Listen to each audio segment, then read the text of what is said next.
New this morning, there is a growing number of children experiencing depression brought on by the pandemic. WCPO 9 News reporter Jasmine Miner joins us live after speaking with counselors, therapists, doctors who are seeing patients and what they say you can do to maybe help your child at home. Good morning, Jasmine.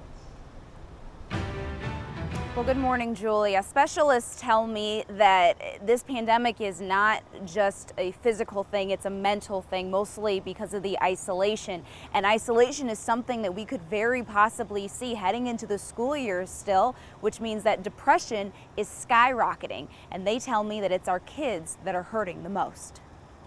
Treatment has been hard due to isolation. The things that we typically would tell kids or even adults to do to manage depression, they weren't able to do it. CARLA SEEMANN, a clinical counselor with Northeast Pediatrics, says normally she would tell her patients to socialize, get out more, but then quarantine happened. And we're asking a lot of children who developmentally their task is actually to establish relationships. She says the depression is moving within the entire family, from kids to parents. I just know we are definitely going to see an increase in everything, whether it's stress, anxiety, depression, suicide. Our units have filled up.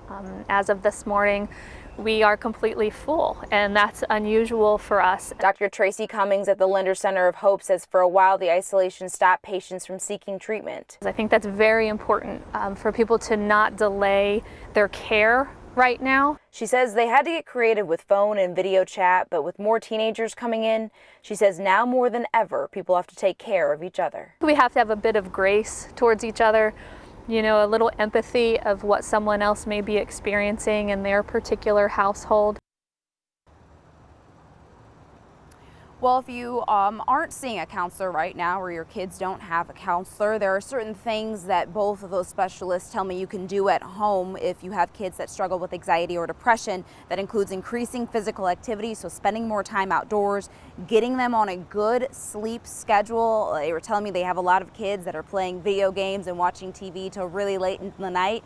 So getting them to bed earlier, staying off of screens, and if you have to be on a screen like a phone or a computer, try to have someone sit next to you, and that helps with just that community support. Now, both Northeast Pediatrics and the Linder Center of Hope are accepting patients. Right now, Linder Center of Hope is open 24/7, and I've got all their information plus a list of resources that you can do at home on my Twitter right now at Jasmine Miner TV. I'm reporting live, Jasmine Miner, WCPO 9 News.